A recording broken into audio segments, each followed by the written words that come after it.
You have 30 days to move out. My mother said it like she was offering me a cup of tea, calm, poised, and poisonous. She stood in the middle of my kitchen, drumming her manicured nails against the marble counter I had personally refinished. The same space where I had launched my bakery business, watched the sunrise with my grandmother, and mourned her when the end finally came. The morning light filtered in through the windows, casting soft shadows across the floor we had sanded together. Everything here, every tile, every cabinet, every memory was mine, and yet my mother stood there as if she owned it all. Beside her was my younger brother, Laz, his arm wrapped tightly around his pregnant wife, Calla, like this was some sweet family moment. Except it wasn't. It was an ambush. You're always traveling for your events anyway, Laz added, shrugging like it was no big deal. Calla needs a real home now with the baby coming. The baby, that was their new weapon, a convenient excuse to justify anything they wanted, from my childhood bedroom to now, apparently my entire apartment. Calla rested a hand on her barely there bump, saying nothing. She never did, just smiled, nodded, and let the Whitlocks bulldoze over anyone who dared resist. I took a slow sip of my coffee, letting the silence stretch just long enough to make them uncomfortable. I didn't flinch. I didn't shout. And for a brief second I saw it, just the flicker of uncertainty in my mother's eyes. She hadn't expected me to be calm. You thought selling my apartment was a good solution, I said softly, my voice steady. It's not technically yours, my mother replied, pulling out a folder thick with legal-looking documents. Your father and I kept our names on the deed for tax purposes. You knew that. We signed everything yesterday. Calla and Laz will take possession in 30 days. She smiled, sharp and triumphant. I didn't smile back. Instead, I looked past them, past the betrayal, the arrogance, the entitlement, and thought of the last conversation I had with my grandmother. It had been just weeks before she passed, her mind still razor-sharp despite her failing body. We had sat in this very kitchen, kneading dough, sunlight pooling on the counter like warm honey.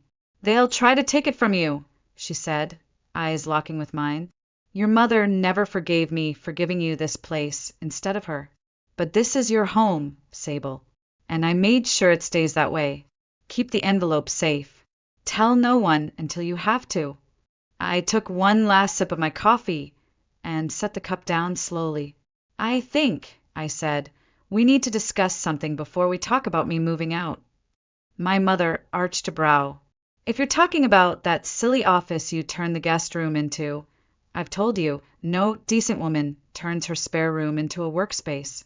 It's uncouth. I didn't respond.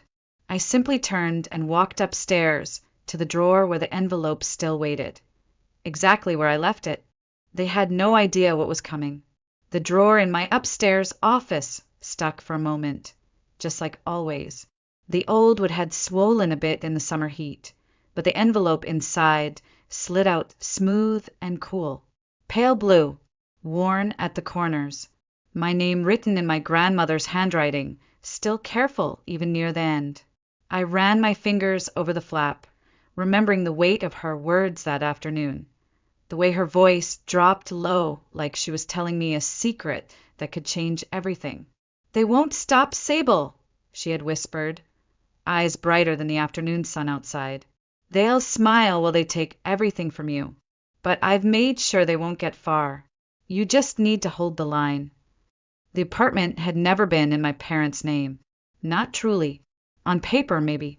For tax reasons, peacekeeping, appearances, but 3 years ago my grandmother transferred the deed to me directly. This apartment and the building next door. Fully notarized, witnessed, filed away with Langford Miles, her trusted attorney. And a copy? Sealed in this envelope, along with the official transfer forms. She hadn't trusted anyone else with it. Only me. I walked downstairs slowly, deliberately, the envelope gripped firmly in one hand. I found them still standing in my kitchen, now growing impatient. My mother's eyes narrowed when she saw the folder in my hand. Worn at the edges, nothing like the crisp legal packet she had flaunted earlier. "What's that?" Calla asked, her voice small for the first time. "The real deed," I said simply, placing the papers on the counter. "And full proof of ownership for this apartment and the building next door." Verlaine leaned in, scanning the documents. I watched the color drain from her face with every line she read. 2 properties, transferred legally, signed and notarized by Henrietta Doyle. 3 years ago. This isn't valid," she sputtered, her voice brittle. "Oh, it's very valid," I said calmly. "Mr. Miles handled everything personally. You remember him, don't you? He was grandmother's attorney for 30 years.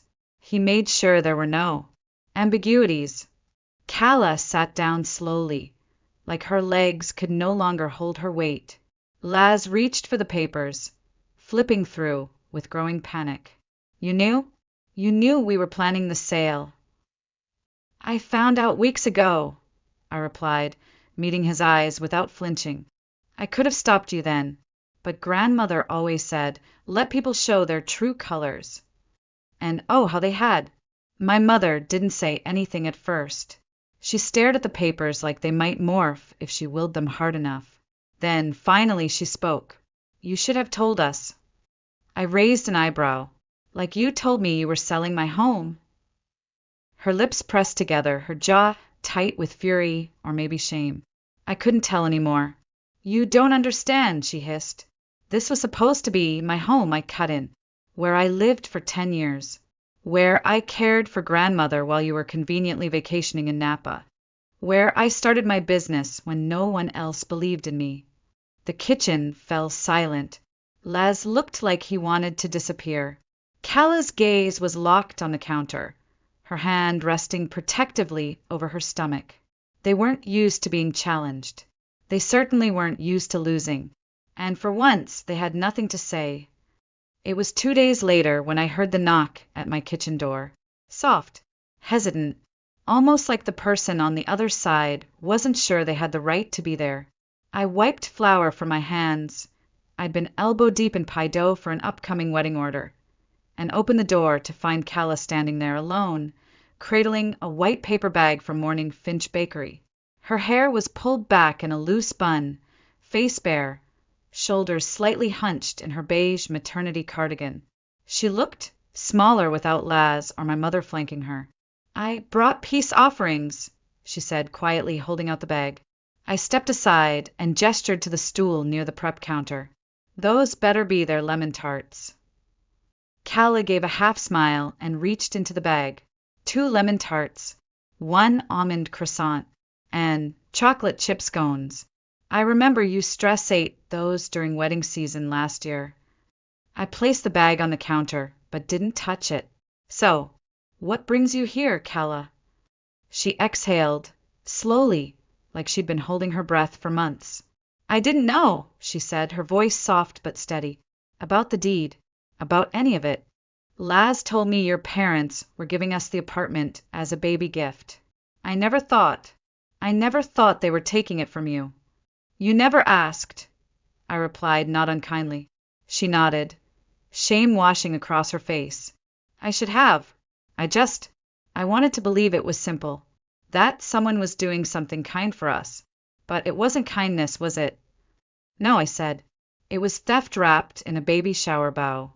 Calla winced, but didn't defend them. That at least was something.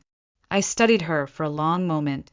For years ago, when she married Laz, she was bright-eyed, full of plans to keep teaching, to travel, to live with intention.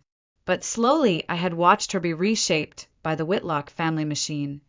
Proper wives don't need careers. Appearance is everything. Let Laz lead. Now, sitting across from me with lemon tarts and regret, I saw a different kind of woman. I meant what I said the other day. I told her, reaching for a clean plate. "The 3rd-floor unit in the building next door just opened up. It needs a little work, but it has good bones. Same layout as this one. If you and Laz need a place, I'm willing to rent it to you." Calla blinked. "Even after what I tried to do?"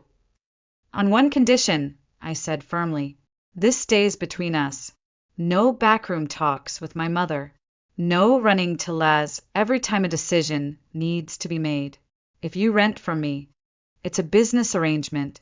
Professional. Respectful. She nodded slowly, her fingers tightening around the edge of the counter. Laz, he won't like that. He thinks family shouldn't have to pay rent. I smiled, but there was no warmth in it. And how's that been working out for him so far? Calla let out a laugh, small, honest, surprised. We sat in silence for a moment, the kitchen filled with the warm scent of cinnamon and browned butter. Can I see it? She asked finally. The apartment next door? I grabbed my keys. No time like the present. The building next door was a mirror of mine. Same wrought iron railings, same vintage brass doorknobs polished by decades of turning hands. My grandmother used to call it the twin, though the two buildings had always carried very different energies. Hers was quiet strength. Theirs was entitlement wrapped in ivy and cracked brick. We climbed the old staircase to the third floor, the wood creaking underfoot. At the top, I unlocked the door and pushed it open. Calla stepped inside and froze. The apartment was empty, truly empty. Bare walls, scuffed hardwood floors, a yellowed refrigerator humming softly in the corner. But sunlight poured through the windows like liquid gold, catching the dust in the air and making the whole space feel suspended in time. It's beautiful, she whispered, walking slowly toward the window. Her fingers brushed the original crown molding, as if afraid it might vanish. It needs work, I said, stepping inside behind her. I was planning a full renovation. Updated kitchen, refinished floors. Maybe open up the archway between the living room and dining area. But I could hold off if you're interested in having some say in the finishes. Calla turned, her eyes wide. Really? I nodded. You'd be the tenant. You should get to choose what it looks like. She looked around the space again, slower this time, taking it in not just as a possibility, but as something that could be hers. Not handed down, not stolen, not orchestrated behind closed doors. A home she could shape. Her eyes shimmered slightly. Why are you being so generous? After everything. I leaned against the doorframe. Because you're the only one who apologized, and because I think maybe you're ready to stop letting them make your choices for you. That struck something in her. I saw her shoulders shift, spine straighten just a little. Then both our phones buzzed at once. The family group chat. I had muted it days ago, but Calla read it aloud with a grimace. Emergency family meeting. Sunday.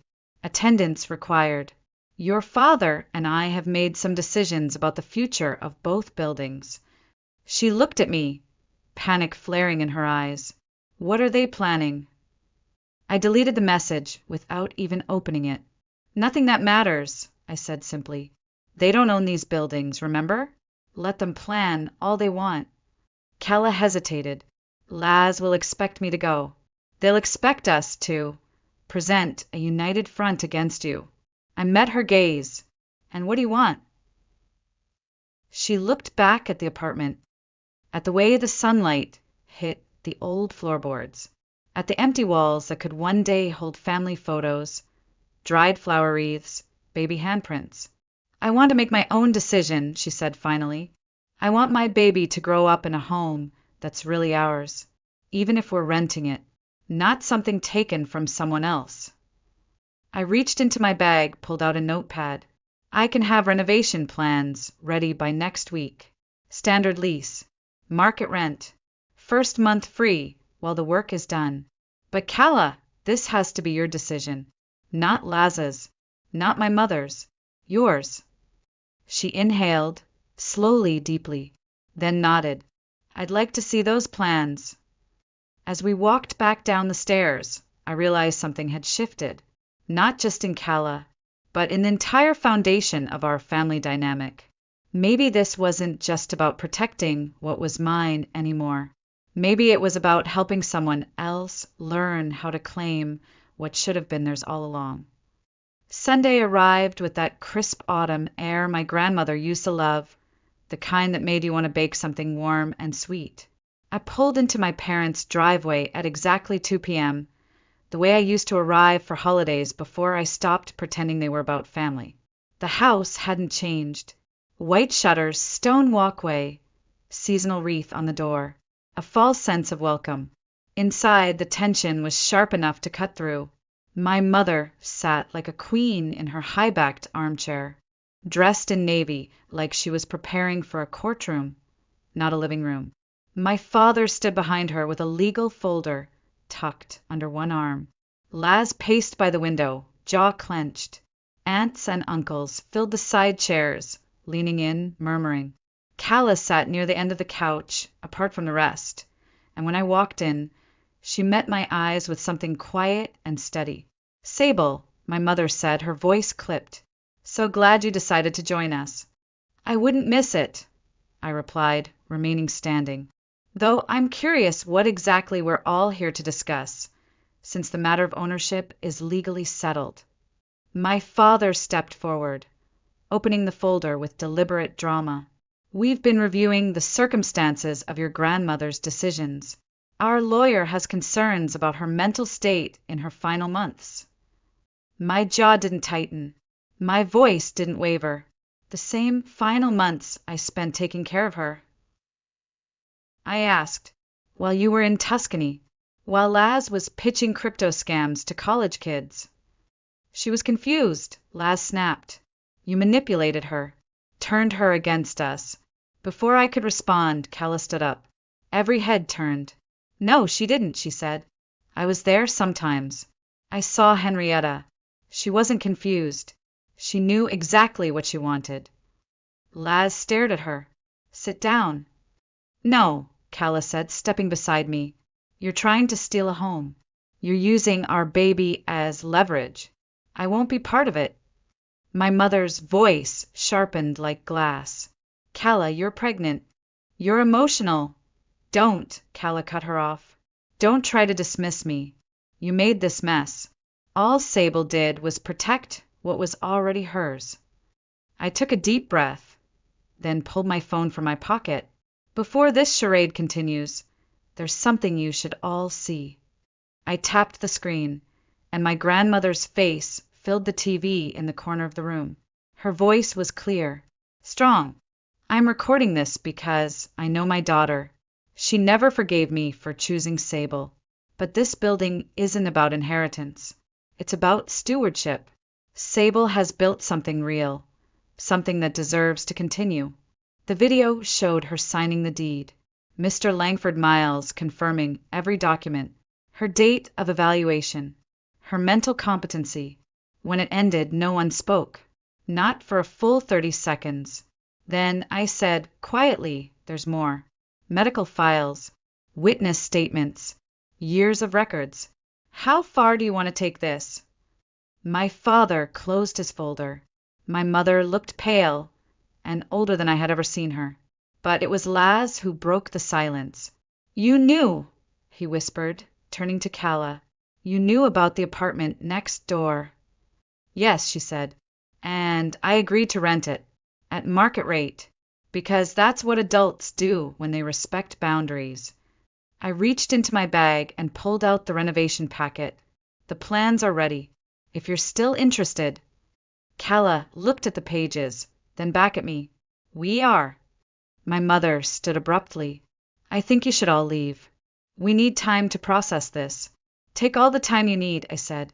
"But nothing is changing. This is done." As we walked toward the door, Calla brushed my arm. Then, loudly enough for the entire room to hear, she said, "I'd like to see those renovation plans for our new home." The door shut behind us like the closing of a chapter, and for the first time in years, I felt free.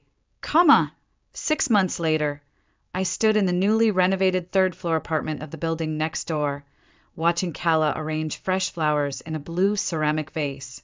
Her baby bump was pronounced now, stretching the soft cotton of her dress. The nursery down the hall was ready, painted in soft greens and creams, with hand-sewn curtains made by Maria, one of my tenants who ran the alterations shop downstairs. This place doesn't even feel like the same apartment, Calla said, tucking a sprig of lavender into the bouquet. The marble countertops were worth every penny. She smiled at me, a real smile this time. Not the kind that seeks approval, but the kind that simply is. Calla had found herself again, slowly then all at once. She'd started a small flower business out of their kitchen. Bouquets for my catering events, arrangements for local bakeries and art shows. She named it Calla and Clay, soft and grounded, just like her. Though James is still adjusting to paying rent, she said with a grin, not looking up from the vase. I raised an eyebrow. He's lucky I didn't charge him for emotional damages. She laughed. Since the confrontation, things had shifted, not overnight, not dramatically, but deeply. James, faced with the very real possibility of losing both his wife and his last fallback plan, had taken a consulting job with a startup in Atlanta. He commuted. He learned how to cook pasta without Googling it. And, according to Calla, he finally understood the difference between helping and hovering. My parents, predictably, tried every tactic in their playbook. The silent treatment, the guilt texts, a few melodramatic voicemails from my father about betrayal and public humiliation. I didn't respond to most of them, but the turning point came during the holidays. My mother showed up at my door, older than I remembered her, and uncharacteristically quiet. I've been thinking about what your grandmother said, she told me, avoiding my eyes, about building something real, about stewardship. She paused, took a breath. I never built anything, Sable. I just expected things to be given to me. I didn't say anything. Not then. But I didn't close the door either. Now, in Calla's kitchen, the scent of lilies and cinnamon braided through the air.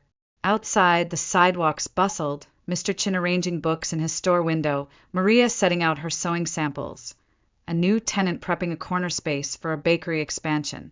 This was the community my grandmother had dreamed of, a place not just inherited, but earned, shaped, nurtured. She RSVP'd, Calla said, reading my expression. Who? Your mother. For the baby shower. She wants to bring her lemon squares. I blinked.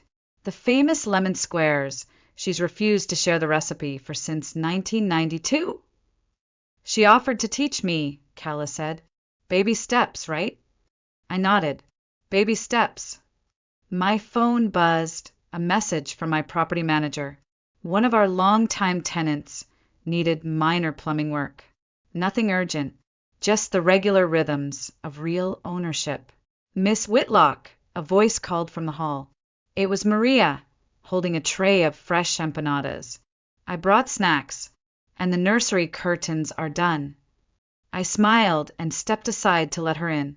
As Maria and Calla chatted about fabric choices, I quietly returned to my apartment across the alley. I stepped into my office and opened the bottom drawer of my desk.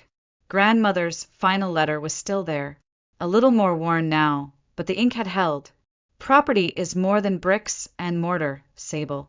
It's about creating spaces where people can grow, where communities can thrive. You understand that in a way your mother never did.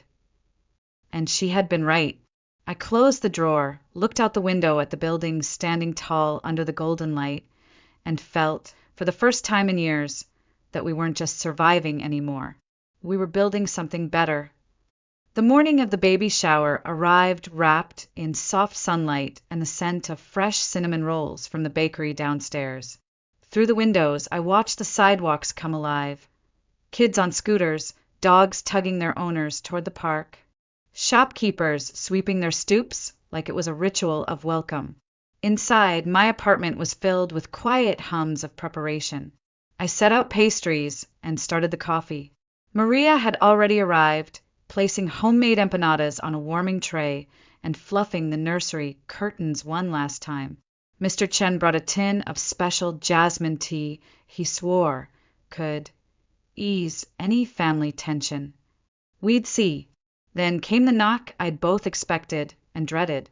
I opened the door to find my mother standing there, holding a covered tray. Her hands trembled slightly, and her eyes flickered over my shoulder, like she wasn't sure she was really allowed in. "I brought the lemon squares," she said, "and the recipe, if you still want it." I stepped aside. "Come in." She looked around like she was seeing the apartment for the first time.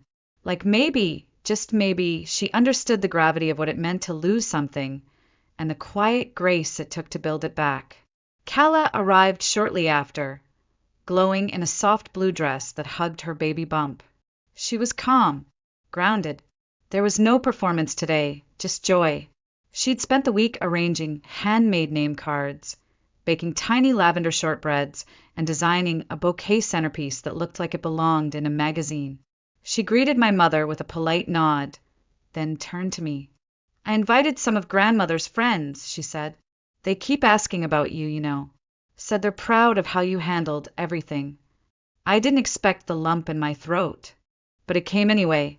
By midday, the apartment was full of warmth, of stories, of people who knew how to give instead of take. Laughter spilled from the kitchen, where Maria and Mr. Chen were arguing about whether empanadas or steamed buns made better party snacks. In the living room, neighbors passed around framed photos of grandmother in her gardening hat, dirt on her cheeks and fire in her eyes. And me?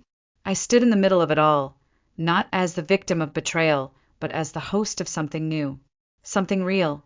Not once during the afternoon did my parents mention property or paperwork. Not once did they try to reassert control. My mother offered to help fold gift wrap, and even laughed, soft and brittle but genuine, when the baby kicked mid-toast and made her drop a teacup.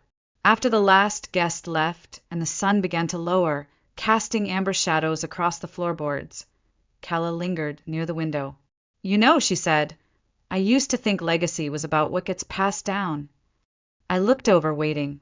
"But now I think it's more about what you build and who you build it with." I smiled. Grandmother would have liked that. We stood in silence for a moment, watching the lights flicker on in the building next door.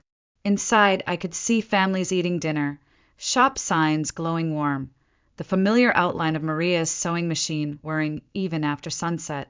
I pulled out my phone and opened our group chat. Just me, Calla, and Maria. "Breakfast before the chaos tomorrow?" "I'm making coffee." Their responses came fast and full of heart. Back in my kitchen, I poured one last cup of tea and stood by the window. The city buzzed below, but up here there was peace. This was home. Not just the apartment, not just the deed, but the life we had chosen to build, free from manipulation, grounded in purpose. My grandmother once said the best revenge isn't about getting even. It's about growing something better in the ashes of what they tried to destroy. And that's exactly what we did.